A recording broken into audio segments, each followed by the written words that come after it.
Welcome to Picks with the Professor, the show where a real statistics professor gives you sports betting tips. This is college basketball, Friday, January 26th. Cousin Jared, we are coming off of a Wednesday. Today's Thursday. What are days? What is time? We're coming off a Wednesday where our A grade picks went 16-4. Wow. Yeah.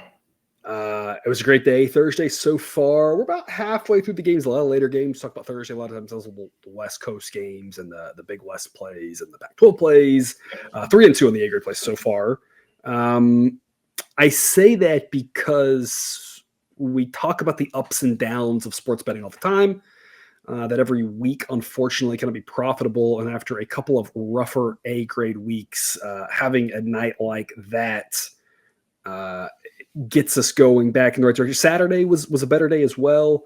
So the ups and downs happen, and we had some terrible luck in some of the downs, and now things are going back the right direction again. Yeah. I'm kind of comparing this to one of the baseball seasons. I can't remember exactly when it was, where it was just like, I remember coming on the show and just saying, I just want like a normal day.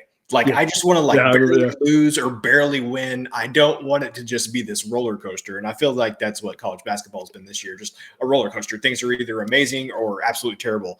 And so we're just on that upswing again where we're at the top, and hopefully we just, sustain it a little bit longer, or again, just have a day where we just little, that'll make me happy. It's funny you mentioned that.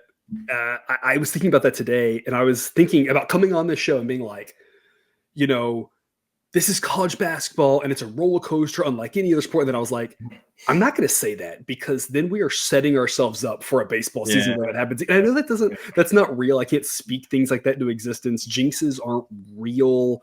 I cannot affect the outcome of a sporting event from here. Like maybe if I went to the game and ran onto the court, maybe I could, but otherwise I can't say anything, that sort of thing. But I still had that thought. I was like, I got to be careful what I say, because we had that baseball season where it was like, 1 week we just won everything we touched, and the next week we quit. We talk about it a lot of times too, and I don't want to spend too much time on this, but we don't want to be those people who are a lot of this industry. And I know unfortunately is filled with people who are every loss is bad luck and every win is perfectly handicapped. And that's not the way we talk about good and bad variance. It works both ways. We talk about a lot of times though, when things get really bad, it's like this combination of the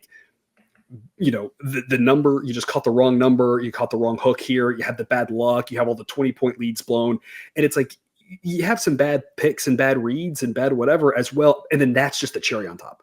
And the good weeks are the same thing though. You get a lot of good reads, you catch the right number, you caught the right line movement, and then you get the good luck on top of it, and it's like everything's better. And so it is a mix of things. We're not trying to say it's all, every time we have something bad, it's not bad luck, right? We're going to have wrong picks. We understand that. It's just that the roller coasters are sometimes just got to live through it here. Things have been better lately, which is good. You can sign up on Dub Club, get more picks. Light slate on Friday. We're talking about 3 of the bigger games here, but we do have 2 plays of the day that we really like. We'll talk about both of those on the extended cut. One of those is in the late game, which is a standalone game on, I presume, FS1. If people are interested in that, you can sign up on Dub Club, get 3 months for the price of 2 using that promo code, folks. Hockey. The hockey model is being built. I've spent a lot of time the last 2 days. It's not ready yet, but I've spent a lot of time the last 2 days. Got what I'm good with on first go around for goalies. I started working on skaters. There's some more complications with skaters that I didn't quite think about from the start, that kind of started building something like, no, I got to do this. No, I got to do this, right? So it'll take a few more days, but sometime in the next weekish, we should have version 1, hopefully, of the hockey model. And like I said, I think we're going to have a great time with hockey. We're looking forward to it personally. I mean, if there's anything that can make the NHL playoffs a little more stressful, it's having a hockey model. Those games are just insane as it is, and add your work with the hockey model on top of it. It's setting up to be a wild second half of the hockey season. Absolutely, and it's funny, right? There's a famous tweet that I don't know how old it is, but it's basically something to the effect of you could, do cocaine skydiving out of a helicopter into a bear pit, or you could just watch, Game 7 overtime of hockey. Yeah. It's about the same thing. Yeah. I don't credit to whoever had that tweet, but it's basically what it is when you get done to the hockey playoffs. A lot of fun there.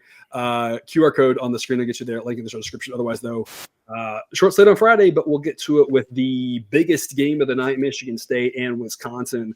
Lo and behold, Michigan State's defense is up to number 6, according to Sideline, and they've come together after a very rough start to the season. You see the Baylor game was kind of the first signs of life from that team, and it's just gotten better and better for them. They're kind of finally putting a lot together like we thought they would. Wisconsin, as we talked about all season, surprisingly much better on offense than defense, and that's been the biggest thing with him that I'm just still kind of having to get my head around, because that's just not, even when we've had good Wisconsin offenses, the defense has always been just as good, if not better. The defense is not that good though. But the offense is carrying them. Wisconsin plays slow. Michigan State doesn't really play fast. There will not be a lot of pace in this game. However, we're going to go over 137.5. Model says 144.5. The model thinks this should be an average number of points in this college basketball game, largely due to the fact that the top offenses are better than the top defenses in college basketball. We've talked a lot about that this season if you've been with us. On top of that while these teams are going to go slow and Michigan State has a great defense, Wisconsin's offense is going to help get us some points, and that's going to force Michigan State to score. 137.5 is pretty low for the talent level that these offenses have. And we talk about, in general, you see these sort of scores more in the weaker conferences because they can turn up the defensive intensity and snuff out any good offense. And you just can't do that with these better schools. You can play with more defensive intensity, but unless a team just goes cold, you're going to get a decent number of points. That's what we've seen all season in college basketball. Don't see why this would be any different. We're going to over 137.5, because Jared, tell us more. You mentioned that it's hard for you to get your head around that Wisconsin is a markedly better offensive team than they are defensive team. And it is, well, for you, it's literally your job to watch college basketball games. Jake and I, while by no means perfect, we keep up with college basketball more than the average person. If you and we are having a hard time getting our minds around Wisconsin being a better offensive team, then the common better is probably having a much more difficult time even than we are. And I think that's one of the reasons why you see this line where it is. I think the books know that they can hang a number like 137.5, and they're still going to get plenty of action on the under, because it's Michigan State, it's Wisconsin, it's a Big Ten conference game. It's all of these things that, a few years ago, this game would have been 60-50.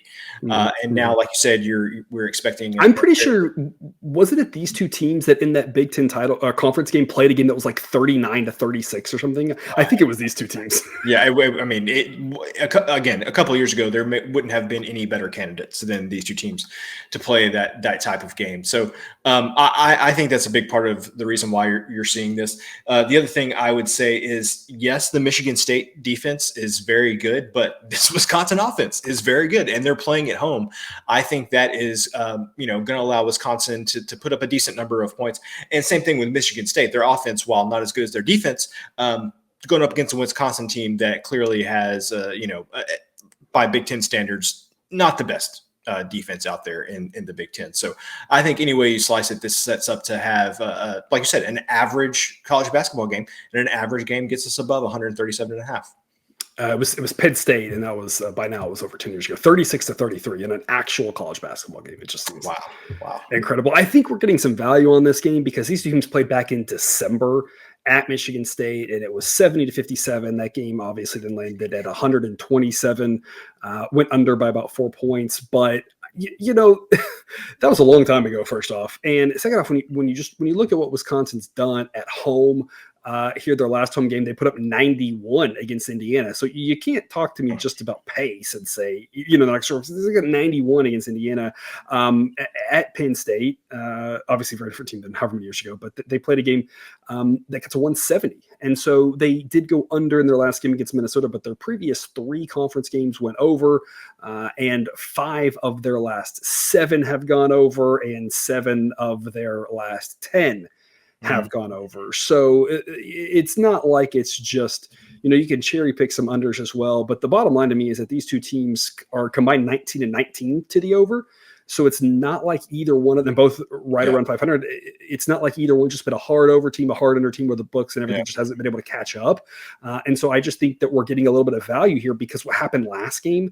But when you consider how these teams have been playing as of late, I don't see any reason why we shouldn't have a few more points on average. Again, as we always talk about, if you're new with us, make sure you catch us. If not, you know exactly what I'm going to say, which is anything can happen in one game. If these teams get hot, this game's getting to the 160s or 150s. If these teams don't, it might be in the 120s, right? So weird things happen, good and bad. We struggled those off, assuming we have normal 3-point shooting, right? And it's not that one team goes 2 for 30 or 20 for 30, right? We should be probably right around, in the low 140s is what we think here. Of note, the other thing is that Wisconsin tends to play a little bit faster at home. Michigan State tends to play a little bit faster at home. Now, that doesn't mean there will be a fast pace to this game, but it means that Michigan on the road. So Michigan State on the road, Wisconsin at home, not quite as grinded out as the other way around. At home, Michigan State grinds it out a little bit more, and on the road, Wisconsin grinds it out a little bit more. And so that right there might be just enough what tips us to the over here. We think there's some value in this number. A-grade play for us to start off the night at 8:30 p.m. Eastern. We're going to switch gears away from totals and back to sides here for St. Joseph's and St. Bonaventure, two teams that are both moderately decent in a conference that's unfortunately seen better days. We've got the better team on the road that tends to balance out. In this case, the model thinks it balances out precisely and makes this a 50-50 contest. Well, that means we're going to take the road team here at plus 140. Because we talked a lot about home court advantage and how that's been a little bit stronger this year in college basketball. But I've said all along, I kind of think it was a little bit of a weird couple of weeks and that we should just wait for it to come back to earth. And we saw that here even a couple of nights ago when Iowa was at home and lost to who was there for that was Maryland, I guess. Yeah, Maryland, in a game that Iowa just couldn't hit, got massively outshot from three at home. And that's what was happening was the home teams for a couple of weeks, especially in places like the Big Ten, the home team just couldn't miss from three and the road teams couldn't hit. We know that's not exactly the way it always goes. We just saw some weird results, and not to say home court doesn't matter, but I think we're starting to see a little bit more of home teams win. It's hard to win on the road in college basketball, but it's not quite as impossible as it might have seemed 2 weeks ago. So St. Joseph's, the better team, the better offense by a lot. Defense, we'll say that's rounding error, but while it's harder to score on the road than it is at home, the difference in offenses should offset that. I don't know what's going to happen in this game. I'm all about taking plus 140 odds. You want to take some points? If that's your jam, that's fine too. Anything can happen in this game. So this is one of those where I want to make this pick every day of the week and twice on Sunday, because if we can make this 8 times a week and win 4 of them, we're going to make some money. That doesn't mean this one will win. It just means that this is the type of price that if we can get these sort of games on our card a lot, we're going to be doing pretty well. What's your take? I don't think that I have said this very many times on the college basketball show. If so, it's been a while. The math is the math. Yeah. I mean, plus 140 odds for a game that is dead even. Like I can sit here and talk about like with Michigan State, Wisconsin about why I think that this game should go over. Like, okay, I think St. Joe's is a better team. I can tell you all that kind of stuff, but doesn't matter. It's plus 140 in a game that is literally an exact toss-up. I don't know how many of these we get each season where sideline literally says 50-50 right down the middle, exactly 50 on both sides. Not as many as we get in baseball for whatever reason. I don't know why that happens that way. Yeah. So anyway, this is simply a math problem. And, we've talked all the time on here about a lot of this is just math. And this is just, you're expected to win 50% of the time. You're getting plus 140 odds. This is a great example of sometimes you just got to play the math. Yeah. Yeah, absolutely. St. Bonaventure has one player that's questionable for illness. I have no idea if he matters or not to the team, but that's something of note. St. Joseph's does have some guys out, but that's all factored in the model. So just as a reminder there, it's a player-based model. And so all of that is taken into consideration. So it's not like we're, completely missing anything key on the injury front that we're aware of at least. when you look at this, the records are relatively even, but a lot of times we talk about records not meaning a whole lot. But I mean, St. Joseph's has a slightly better record, and I think they're the slightly better team. And I'm not sure exactly why. You do, when you go look at other metrics, like St. Bonaventure is literally next to St. Joseph's, according to Ken Palm. And I can't tell you exactly why. My model sees a little bit different, but that's one of the things we like to talk about here all the time, right? Is all models are wrong. Some models are useful. I'm not trying to say that St. Joseph's is literally the 70th best team. They might be the 60th, or they might be the 80th, or the 90th. I don't know. We don't actually know. Nobody knows, right? Yep.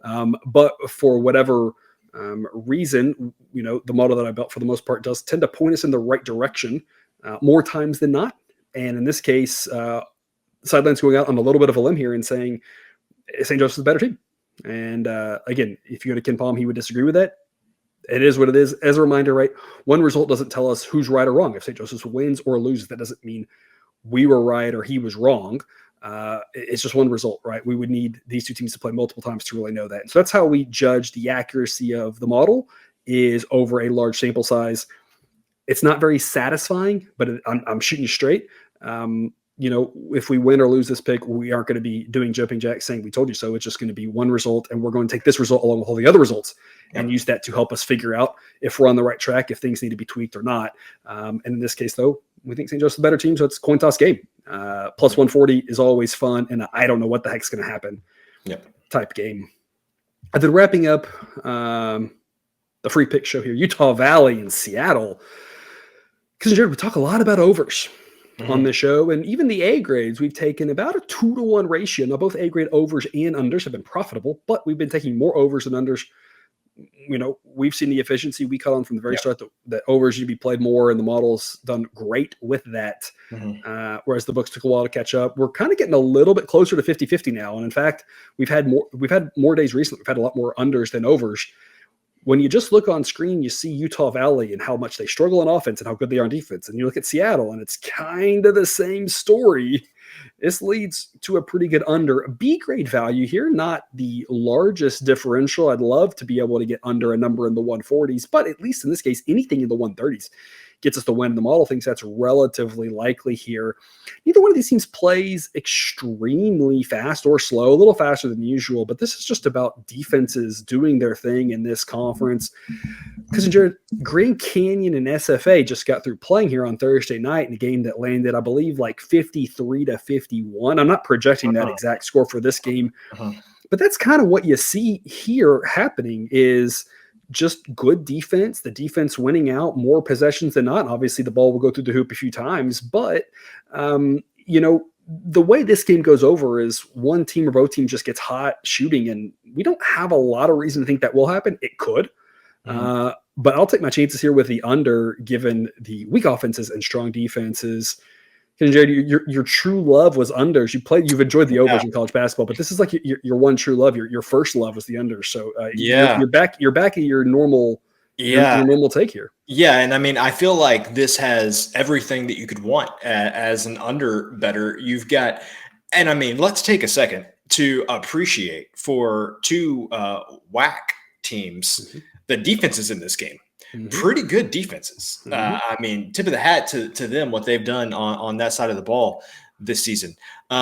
Unfortunately for our friends, the Utah Valley Wolverines, offense is bad. And I think playing on the road is just going to exacerbate that problem. And Seattle, it's like, they're like, fine. I think they can do enough offensively to win this game relatively comfortably. But it's not like Seattle is a team that's going to be trying to run the score and jacking up threes. Like I can't remember which game it was. It's been a week or so ago now, but it's like, well, that game got to 160 because they were jacking up threes with 15 seconds left of the shot clock when they were up by 15 points late in the game. I don't think you're going to have that from Seattle. They're not necessarily a fast-paced team. They don't necessarily have the offense to do that kind of thing. So I think there's a lot of ways this game plays out that ends up going under. I think you would have to have some very specific things happen for two teams that are not that great on offense for this to go under that 139.5 number. And I think, sometimes we we don't want to spend 30 minutes on each game, and we could, and I know there are people out there who do that. So, or they will. They'll hit like every angle. They'll talk about every single thing and really deep dive. It seems like something more we could do with the upcoming hockey model than this, because at least there's only like, on a big slate, obviously, 15, 16 games, but on a lot of nights, 5 games or whatever. But we do sometimes like talk about why you might get value in this. On this number, Seattle has played 4 overtime games since the middle of December. And all 4, of course, have gone over because of overtime. Yeah. I think one of them was going over either way. Maybe 2 of them were going over either way. But when you look at, they've gone over 4 straight times. Well, 2 of them went to overtime, and the 3 before that they went under. So they're not, Seattle's just not a dead over team despite those last 4 results. Utah Valley has similarly had, about as many overs as unders. And when you go back and look at just kind of a little bit of this and a little bit of that. And so the one I would kind of point out is they went massively under against Cal Baptist. And that's the sort of thing that you can see with these 2 teams. It wouldn't be surprising if they had that game. When you see a lot of, Utah Valley scores, a lot of times they're landing right in the 60s. Right. And so that's kind of what we're expecting here, is something where, one team gets 70, one team gets 60, something like that. And of course, that is a reminder of all the benefits you can get over on Dub Club. There's a little graphic from the cheat sheet. You can see the projected score. Oh, no, that's the wrong. That's actually, I'm actually going way out of order. This was supposed to be beforehand. This is St. Bonaventure. So we're just going whatever. Yeah. But still, a great example of all of the data, not only all of the write-ups that you get. This is all accompanied by, I've had access to this for a long time, obviously. There is literally so much stuff on the college basketball slate. I don't know if I have time in my day to read out everything that you get. So here's the overview. You get a distinct analysis of every single game. There's a lot of information that you can use here. Thanks for helping cover up the fact that I had the slides out of order. Yeah, that's fine. There we go. But again, you can use that promo code 24CBB3 or the link in the show description. Get 3 months for the price of 2. That'll get you start the baseball season, which we talk about being our bread and butter. And that doesn't mean every single month of baseball profitable either. But in general, we tend to have a whole lot more profitable baseball months than not. And of course, in the coming months, the hockey model as well, March Madness, all the goodies over there. So check that out if you're interested. Otherwise, there is your recap. And again, you got the extended cut, a special link if you're with us over in Dub Club to hear Kissinger talk about, and I talk about the plays of the day here for Friday. Otherwise, though, parting words for the viewers. On my flossing schedule, I've settled into every other night. So that's my schedule now. Every other night, floss.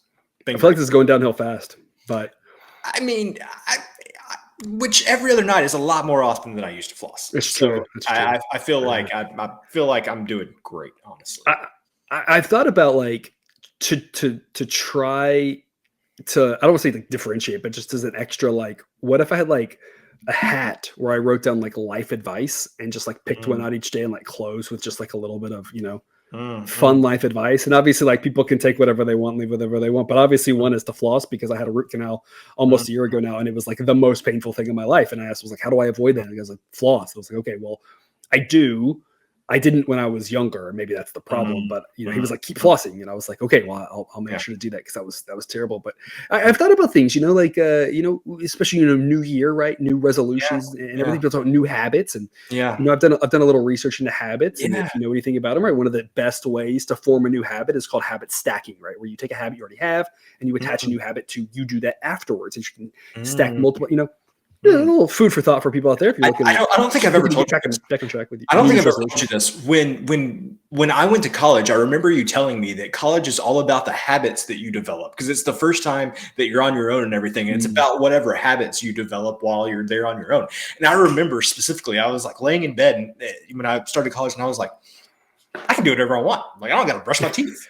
And I was but I should really develop that habit of brushing my teeth every night, because then it's going to be a habit not brushing my teeth every night. So anyway, I religiously brush my teeth, and I partially attribute that to you, because that was a habit that I was going to develop when I went to, anyway. So I don't think I've ever told you that, but just so you know. No, you did not. That's hilarious. And I actually don't remember ever saying that, man. But my memory's terrible. But that makes sense, because college is the first time when you could just be you could just do whatever you want. And I think a lot of us in college, we did experiment with that a little bit with all of us with different things potentially, but just kind of being like, hey, like my boundaries are gone now. And yeah, good times. Anyway, thanks for watching. If you're with us on Dub Club, stick around after the music here and for talks about the plays of the day. Otherwise, though, if you haven't watched the video yet, check it out. Just some key reminders of some betting principles that we believe in around here. Hopefully your Friday goes well, and we will see you in 24 hours.